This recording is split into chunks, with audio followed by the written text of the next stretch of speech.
होता है खुदा और फ़कीर में, फ़र्क होता है किस्मत और लकीर में। फ़र्क होता है खुदा और फ़कीर में, फ़र्क होता है किस्मत और लकीर में। अगर कुछ चाहो और ना मिले, अगर कुछ चाहो और ना मिले तो समझ लेना कि कुछ अच्छा लिखा है तकदीर में। नमस्कार दोस्तों, मैं अजय कुमार सोनकर स्वागत करता हूँ आपके अपने यूट्यूब चैनल महाराज एजुकेशन पॉइंट में। तो आज हम लोग बौद्ध धर्म के बारे में बात करने वाले हैं। तो बौद्ध धर्म के बारे में बात करने वाले हैं। सबसे पहली बात कि बौद्ध धर्म का उदय क्यों हुआ।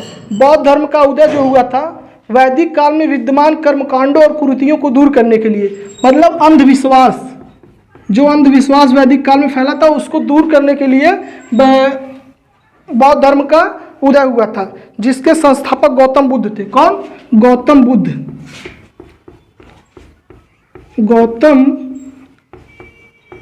गौतम बुद्ध जो थे बौद्ध धर्म के संस्थापक थे। इनके पिता का नाम शुद्धोधन था। क्या? शुद्धोधन, जो कि शाक्य गणराज्य के प्रधान थे। और इनकी माता का नाम महामाया देवी था। महामाया देवी, इनकी माता का नाम महामाया देवी था, जो कोलीय गणराज्य की कन्या थी। और इनका जन्म कब हुआ था? इनका जन्म 563 ईसा पूर्व में। कब? 563 ईसा पूर्व में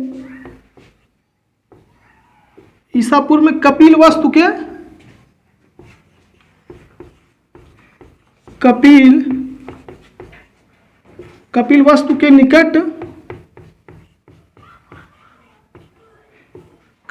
के निकट लुम्बिनी नामक ग्राम में हुआ था। किस ग्राम में?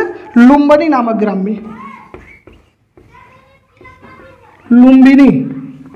लुम्बिनी नामक ग्राम में इनका जन्म हुआ था 563 ईसा पूर्व में। और इनके बचपन का नाम जो था सिद्धार्थ था। इनके बचपन का नाम क्या था? सिद्धार्थ।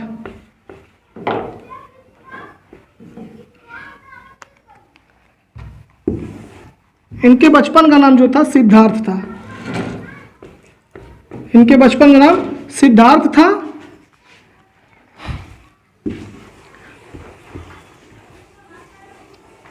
और इनके जन्म के 7 दिन बाद इनकी माता महामाया देवी की मृत्यु हो गई। कब? इनके जन्म के 7 दिन बाद महामाया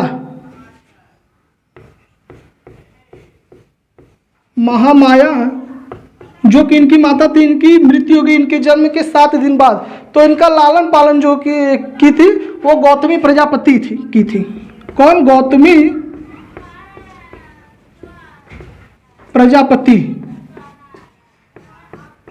प्रजापति ने गौतम बुद्ध का लालन पालन किया था, जो कि इनकी मौसी थी। कौन थी? मौसी थी। और इनका विवाह जो हुआ था 16 वर्ष की अवस्था में। 16 वर्ष की अवस्था में इनका विवाह हुआ था। 16 वर्ष की अवस्था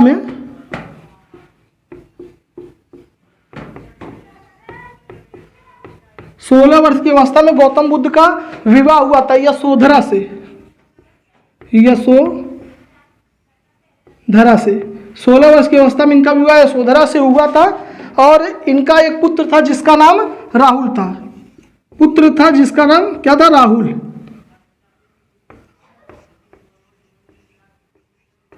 राहुल था इनके पुत्र का नाम। और ये गृह त्याग कब करते हैं? 29 वर्ष की अवस्था में। गृह त्याग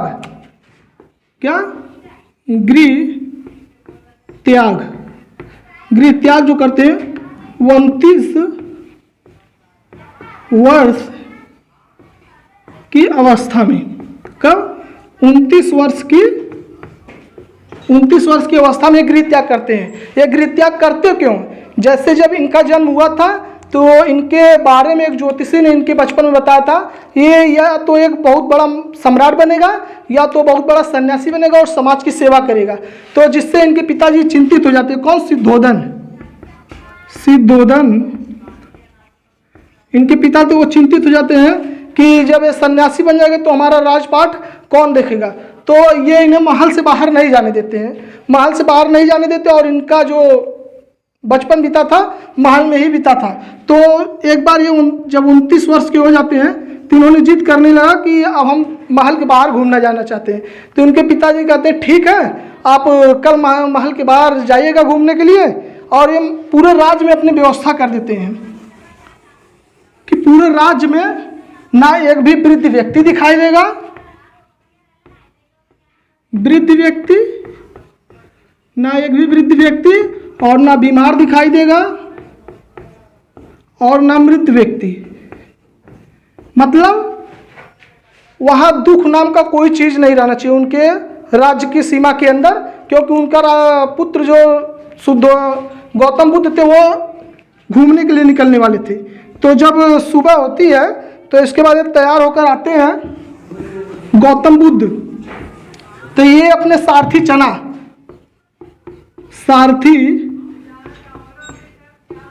सारथी चना के साथ, और घोड़ा कंथक, घोड़े का नाम जो होता है कंथक होता है, ये निकलते हैं घूमने के लिए। तो ये अपने राज्य में घूमते तो इन्हें चीज़ें बहुत अच्छी लगती हैं, इन्हें ऐसा लगता है कि जैसे महल में है वैसे जो है बाहरी दुनिया भी है। लेकिन जब ये अपने जो इनका राज्य था सीमा, इसमें पूरा भ्रमण कर लेते हैं, जब यहाँ पहुँचते अपने राज्य की सीमा के पास, इधर से दूसरा राज्य शुरू हो रहा है, तो वहाँ पर इनका सारथी जो चना था वो रुक जाता है और कहता है महाराज आप वापस चलिए। तो ये बोलते नहीं, हमें इसके और आगे तक घूमने जाना है। तो भाई ये राजकुमार, इनकी बात तो मानना ही पड़ेगा। तो इसका सारथी जो चना है रथ को आगे लेकर बढ़ता है। जब आगे बढ़ता तो पहले देखते हैं एक बूढ़ वृद्ध व्यक्ति को। किसको? वृद्ध व्यक्ति को देखते हैं तो उसका जो स्किन है जो एकदम जो लटक गया होता है, यानी एकदम लाठोटी लेकर चल रहा होता है। तो इन्हें देखकर कहते हैं कि ये कौन है, ये आज तक तो देखे नहीं थे, आज तक महल में ही थे तो कभी वृद्ध व्यक्ति देखे नहीं। तो पूछे कि अपने सारथी चना से कि ये कौन है। तो बोले महाराज ये वृद्ध व्यक्ति है, एक दिन इसी तरह आप भी होंगे और हम भी होंगे। तो इसे सुनकर जो है वो बहुत आश्चर्यचकित हुए गौतम बुद्ध, और फिर कहें कि चलो ठीक है आगे और चलो। जब ये आगे जाते हैं तो ये देखते हैं बीमार व्यक्ति को। किसको? बीमार व्यक्ति को।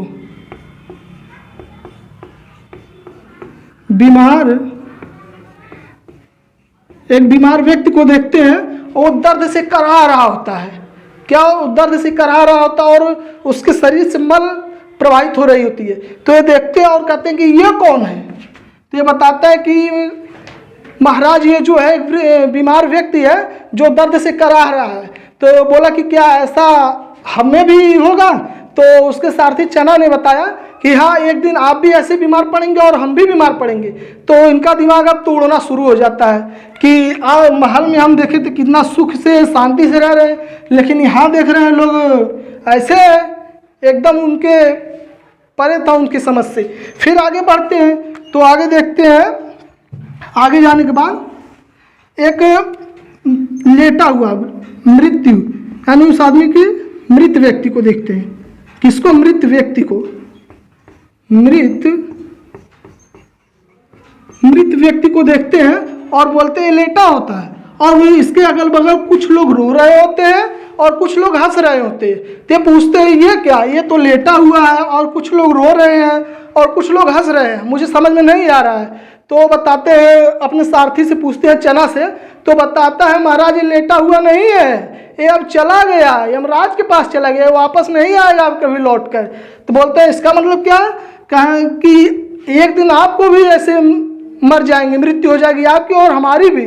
तो ये बड़े दुख परेशानी में आ जाते हैं गौतम बुद्ध। और आगे जाने के बाद वहाँ से आगे बढ़ते हैं तो उन्हें एक सन्यासी व्यक्ति दिखाई देता है। कौन? संत, सन्यासी, चाहे संत कह लीजिए चाहे सन्यासी दिखाई देता है। ये गेरुआ वस्त्र पहना होता है और राम राम जपते हुए आगे बढ़ता रहता है और इसे किसी से मतलब नहीं है। पूछते हैं ये कौन है? अब तक तुम लोगों को देख लिया, सब लोग दुखी हैं, अब ये देख रहा हूँ कि एकदम मगन होकर बढ़े जा रहा है आगे।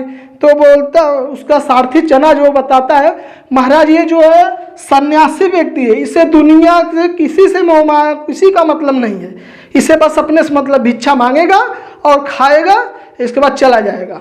तो अब ये वापस जब लौट कर अपने महल जाते हैं, जब महल पहुंचते हैं तो अब बहुत विचार विमर्श करते हैं तो इनको समझ में आता है कि वो इनको वृद्ध व्यक्ति मिला वो भी परेशान था, बीमार व्यक्ति मिला वो भी परेशान है, और इसके बाद मृत व्यक्ति मिला वो भी परेशान है। मतलब दुख का, जिंदगी का सत्य यही है जीवन का कि सन्यासी जो है वही सही है। मतलब किसी से मतलब नहीं है, वो मर जाए चाहे कुछ हो जाए, उसके आगे पीछे कोई ना रोने वाला है ना कुछ करने वाला है। तो इन्हें भी वैराग्य उत्पन्न हो जाता है।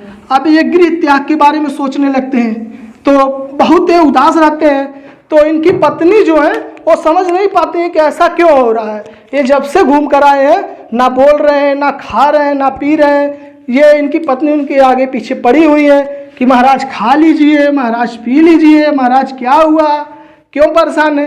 ये कुछ बोलते नहीं है। एक बार फिर इसके बाद ये घर छोड़कर रात को निकल जाते हैं। तो 29 वर्ष की अवस्था में जो है, 29 वर्ष की अवस्था में 29 वर्ष की अवस्था में गृह त्याग करते हैं और जाते बोध गया में, वहाँ तपस्या करते हैं। पहले तो जब ये जाते हैं तो सांख्य दर्शन का ज्ञान जो है अलार कलाम से प्राप्त करते हैं। किससे?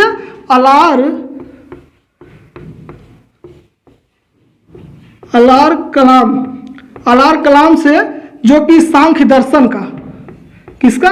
सांख्य दर्शन का ज्ञान प्राप्त करते। और जो ये गृह त्याग किए थे ना, गृह त्याग, इसको क्या कहा जाता है?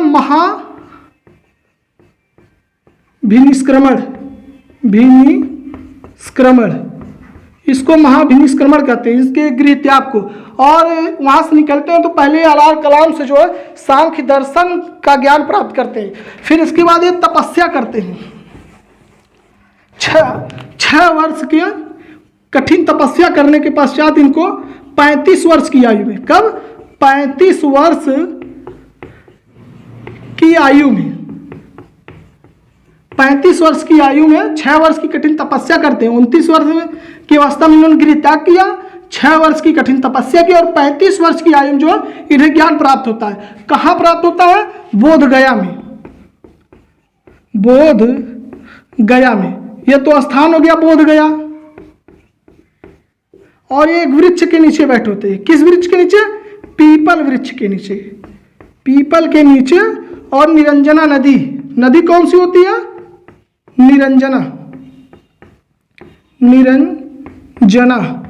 या फाल्गु नदी, फाल्गु नदी होती है, फाल्गु नदी। तो ये 29 वर्ष की अवस्था में जो गृह त्याग करते हैं, उसके बाद 6 वर्ष की कठिन तपस्या करते हैं, और 35 वर्ष की आयु में इन्हें ज्ञान का प्राप्ति होता है। तो इन्हें उपमा दी जाती है जब ज्ञान की प्राप्ति होती है। किस चीज की उपमा दी? बुद्ध की। इन्हें बुद्ध की उपमा दी जाती है, और इस घटना को बुद्ध कहते हैं। तो स्थान जो था बोध गया था, और नदी निरंजना फाल्गु नदी थी, और पीपल वृक्ष के नीचे। और जब इन्हें ज्ञान प्राप्ति होता है, बोध गया से जाते हैं सारनाथ में। कहाँ जाते हैं? सारनाथ। वहां पर ये अपना प्रथम उपदेश देते हैं। इनका प्रथम उपदेश जो था, प्रथम उपदेश जो है देते हैं सारनाथ में। कहाँ देते हैं? सारनाथ में प्रथम उपदेश देते हैं। सारनाथ में, जो कि 5 ब्राह्मणों को देते हैं। किनको? 5 ब्राह्मणों को। 5 ब्राह्मणों को ये अपना प्रथम उपदेश देते हैं। और इसको क्या कहते हैं? धर्म चक्र प्रवर्तन। क्या कहते हैं? धर्म चक्र प्रवर्तन। इनके प्रथम उपदेश को धर्म चक्र प्रवर्तन कहते हैं। और ये 5 ब्राह्मणों को देते हैं। प्रथम उपदेश जो इनका था सारनाथ में, 5 ब्राह्मणों को देते हैं। और धर्म चक्र प्रवर्तन, उस घटना को जो है, प्रथम उपदेश की घटना को जो इनको धर्म चक्र प्रवर्तन कहते हैं। और ये किस भाषा में उपदेश देते हैं, इस बात को भी देख लिया जाए। पाली भाषा में। कौन सी भाषा? पाली भाषा में उपदेश देते। पाली भाषा में उपदेश देते हैं। और इन्होंने सर्वाधिक उपदेश कहाँ दिया था? श्रावस्ती में। सर्वाधिक उपदेश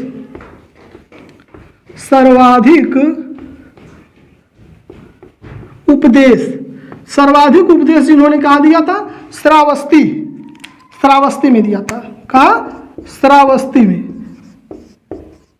इन्होंने सर्वाधिक उपदेश जो दिए थे श्रावस्ती में दिए थे। यहाँ भी उन्होंने पाली भाषा में पाली भाषा में ही इन्होंने उपदेश दिया और इनकी मृत्यु हो जाती है।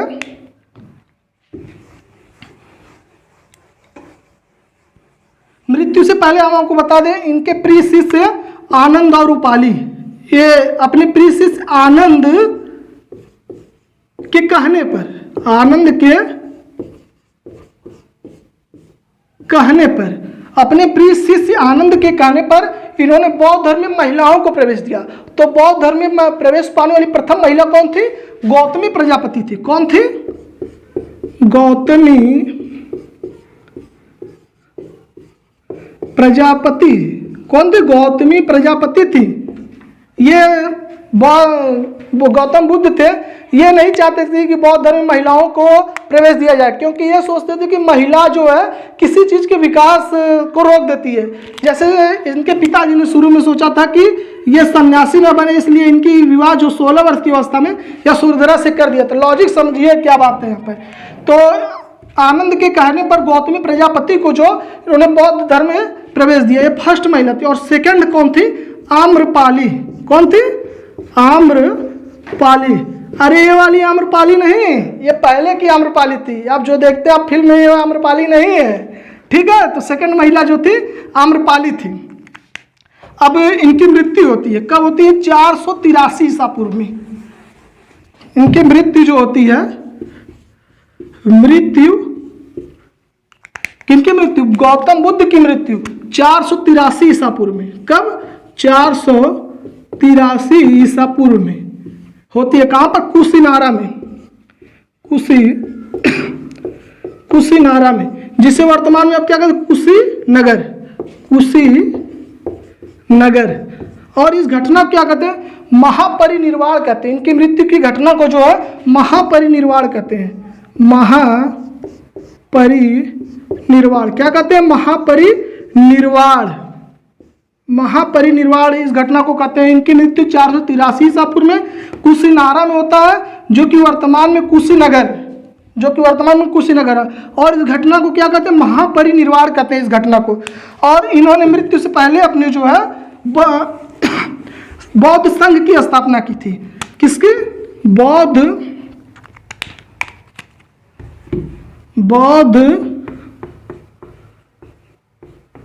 संघ की स्थापना की थी। बौद्ध संघ की स्थापना की थी। किस लिए की थी? बौद्ध धर्म के प्रचार प्रसार के लिए। क्यों? प्रचार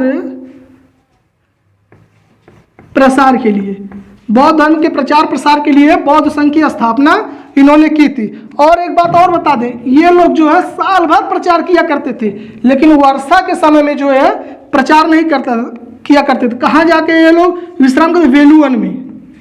कहाँ? वेलुवन में ये लोग विश्राम करते थे। और साल भर ये सभी मौसमों में प्रचार किया करते थे, लेकिन वर्षा ऋतु में जो है ये प्रचार नहीं किया करते थे। और जब इनकी मृत्यु हो जाती है तो इनके शिष्य जो होते हैं वो सोचते हैं कि अब बौद्ध धर्म का प्रचार प्रसार कैसे किया जाए। तो इन लोगों ने उन समय के समकालीन शासकों के पास जाते हैं और बताते हैं, तो इसके प्रचार प्रसार के लिए। तो वहाँ पर बौद्ध संगीतियाँ आयोजित की जाती है। क्या? बौद्ध संगीतियाँ। तो इसमें 4 बौद्ध संगीतियाँ आयोजित की जाती है। कितनी? 4 बौद्ध संगीतियाँ। 4 बौद्ध संगीतियाँ आयोजित की जाती हैं। जो प्रथम संगीति है ये अजात शत्रु के शासनकाल में। किसके? अजात शत्रु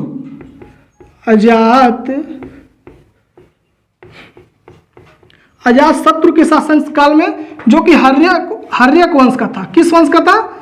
हर्यक। किस वंश का था? हर्यक वंश का था। हर्यक वंश का होता है अजात शत्रु। इसके शासन काल में होती। कहां पर? राजगृह में। स्थान कौन सा होता है?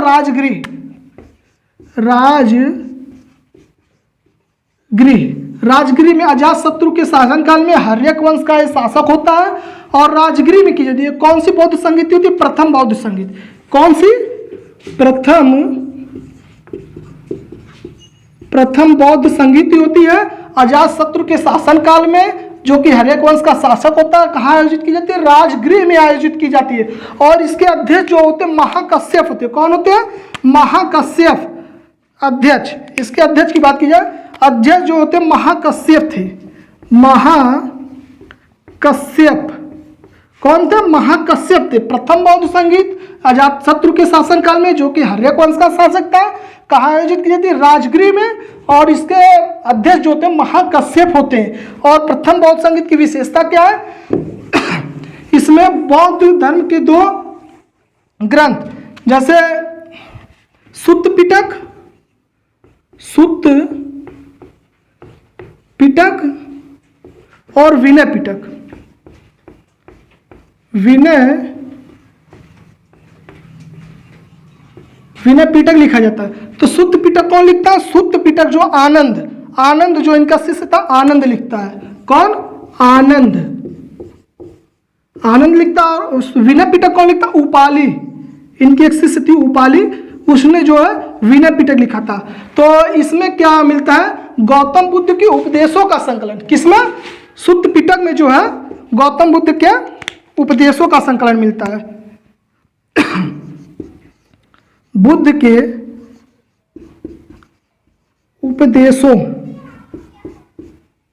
उपदेशों का संकलन मिलता है। और जो विनय पिटक है, इसमें किसका संकलन मिलता है? ये भी तो बात है। विनय पिटक में जो है भिक्षु और भिक्षुणियों के लिए नियम कानून, भिक्षु और भिक्षुणियों के लिए जो है नियम और कानून बताए गए। किसके? भिक्षु और भिक्षुणियों के लिए, भिक्षुणियों के लिए जो है नियम कानून बताए गए। अब बात आती है द्वितीय बौद्ध संगीत। कौन से? द्वितीय बौद्ध संगीत, सेकंड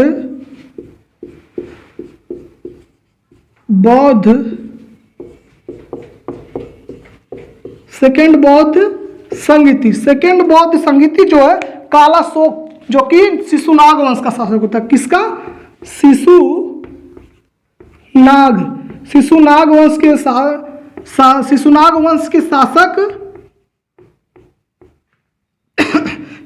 वंश के शासक काला शोक।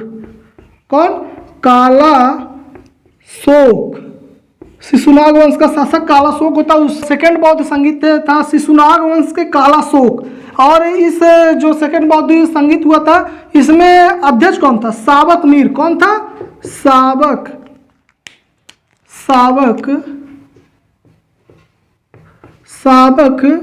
मीर जो था अध्यक्ष था।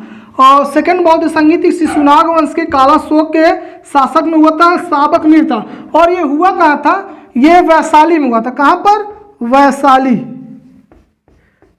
वैशाली में हुआ था।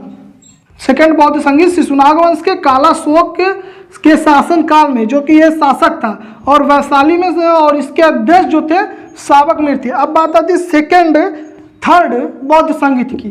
तो थर्ड बौद्ध संगीत जो है पाटलिपुत्र में।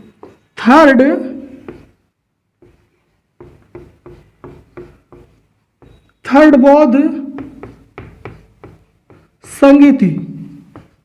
बौद्ध संगीति जो हुआ था, ये अशोक के शासनकाल में। किसके? अशोक के शासनकाल में, जो कि मौर्य वंश का शासक था। किस वंश का? मौर्य वंश का शासक था। थर्ड बौद्ध संगीत जो अशोक के समय में हुआ था, मौर्य वंश का शासक। और कहाँ पर हुआ था? पाटलिपुत्र में। कहाँ? पाटलिपुत्र। ये वही पाटलिपुत्र है जो हर्यक वंश के तीसरे शासक उदयन ने पाटलिपुत्र की स्थापना की थी। वही पाटलिपुत्र है जो कि अशोक के शासन काल में थर्ड बौद्ध संगीत मौर्य वंश के जो कि शासक था अशोक, पाटलिपुत्र में आयोजित किया था। और इसका जो इस संगीत के बौद्ध संगीत के अध्यक्ष जो थे वो थे मोगलीपुत्र तीस। कौन थे? मोगलीपुत्र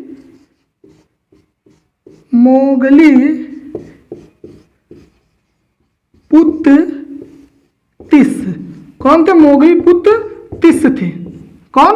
मोगलीपुत्र तिस्स थे, जो कि इसके अध्यक्ष थे।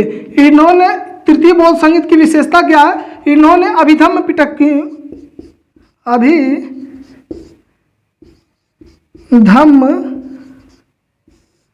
लिखा था, अभिधम्म पिटक लिखा था। और इसमें अभिधम्म पिटक में जो है बुद्ध के दर्शन का संकलन के बारे में बताया गया। किसके?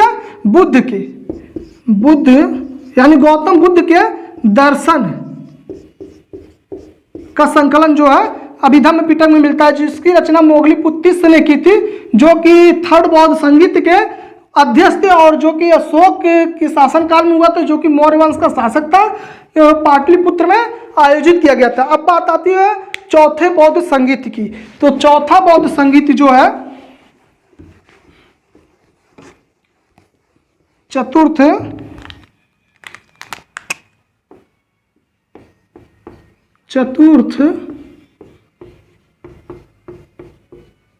बौद्ध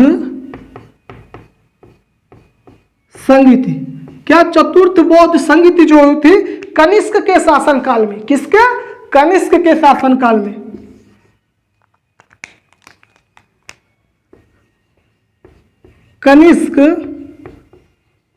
कनिष्क के शासनकाल में, जो कि कुषाण वंश का शासक था। किस वंश का? कुषाण वंश का शासक था। चतुर्थ बौद्ध संगीत कनिष्क के शासनकाल में, जो कि कुषाण वंश का शासक था। और कहां पर हुई थी? कश्मीर या कुंडल वन में। कहा? कश्मीर या कुंडल वन में। कश्मीर या कुंडल वन। कहां हुई थी? कुंडल वन।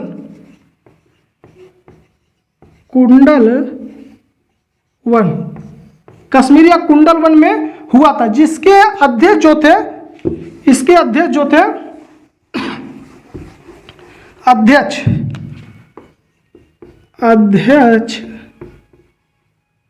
इसके अध्यक्ष जो थे वसुमित्र थे। कौन थे? वसुमित्र। चतुर्थ बौद्ध संगीत के अध्यक्ष जो थे वसुमित्र थे, जो कि कनिष्क के शासन काल में हुआ था, जो कुषाण वंश का प्रतापी शासक था, जो कि कश्मीर या कुंडल वन में आयोजित हुआ था चतुर्थ बौद्ध संगीत। और वसुमित्र जो इसके अध्यक्ष थे। और उपाध्यक्ष कौन थे? उपाध्यक्ष जो थे अश्वघोष थे। कौन थे? अश्वघोष। कौन थे उपाध्यक्ष? अश्वघोष थे। और इस चतुर्थ बौद्ध संगीत की विशेषता क्या है? जो वसुमित्र है, ये बौद्ध धर्म के त्रिपिटकों यानी शुद्ध पिटक, विनय पिटक और अभिधम्म पिटक पे ये विभाषा शास्त्र लिखे थे। क्या लिखे थे? विभाषा शास्त्र। क्या लिखे थे? शास्त्र लिखे थे, जो कि संस्कृत भाषा में थे। किस भाषा में? संस्कृत भाषा में थी, जो कि चतुर्थ बौद्ध संगीत के अध्यक्ष थे। और ये उपाध्यक्ष कौन थे? अश्वघोष थे। तो आज के वीडियो में दोस्तों इतना ही। तो आप लोग देख ही रहे हैं कि इतने मेहनत से वीडियो बनाया जा रहा है और आपको एग्जाम ओरिएंटेड चीज़ें जो है उपलब्ध कराई जाती हैं। तो उम्मीद करते हैं कि आपको जो वीडियो है बौद्ध धर्म के ऊपर हम लोग बनाए हैं, आपको अच्छा लगा होगा। तो हम आपसे यही उम्मीद करते हैं कि आप हमारे वीडियो को लाइक, शेयर और सब्सक्राइब करें। जितना हो सके ज़्यादा से ज़्यादा शेयर करें, ताकि आप लोगों का सहयोग हमें मिलता रहे और हम उत्साहित हो, जिससे मोटिवेट होकर और अच्छी चीज़ें आपको देने का प्रयास करें। तो धन्यवाद दोस्तों हमारा पूरा वीडियो देखने के लिए।